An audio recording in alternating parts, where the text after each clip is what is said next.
Hi, this is Blake, and I'm going to show you how to use the auto zoom feature with Imagery.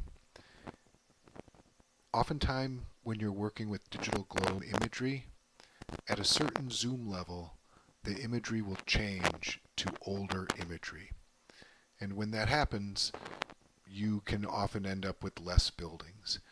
And sometimes when you zoom in with Digital Globe Premium, you'll stop getting imagery at all and it will just turn black.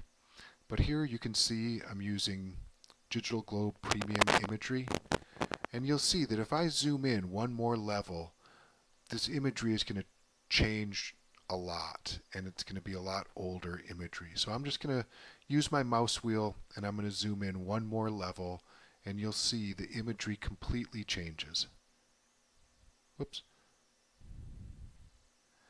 Okay, that didn't go very well. I went more than one level, but you can see I went from this level and then I zoomed in one more level, and now this imagery changes a lot. So a lot of the buildings that were here are now gone. And if I zoom back out, you'll see this will fill back in, and you can see there's really a lot of buildings here. So what can you do about this? What you can do about this is you can use the right mouse button and you'll get this pop-up menu. And what you want to do is you want to disable, you want to get to the last place where the imagery was the newer imagery. And so this is the last zoom level where the imagery is new.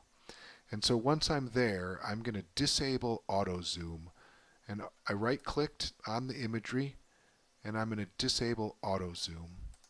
And now you'll see that when I zoom in, it doesn't load the old imagery. And it also doesn't go to black. I can keep zooming in and it retains the same imagery.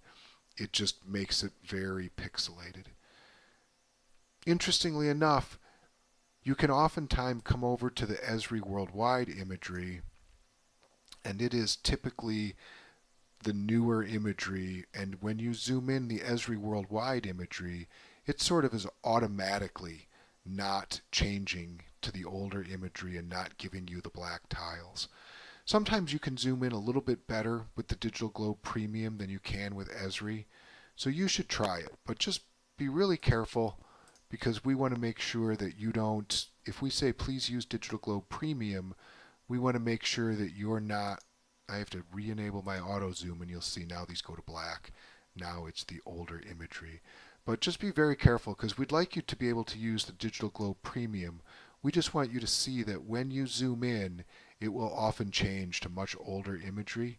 And the way to deal with that is to zoom out to the last place where the imagery was newer, and you can tell it's newer because of all the buildings, and then right click, disable auto zoom, and now you can zoom in and it'll just get a little bit blurry. Or the alternative is you can use the Esri worldwide imagery, which is oftentimes the same as Digital Globe Premium, and it basically just does the same thing automatically. It still gets pretty blocky, but it's something to try, because oftentimes you can get a little bit better resolution out of Digital Globe by turning off the auto zoom, and that'll let you zoom in a bit more. Thank you very much. Bye-bye.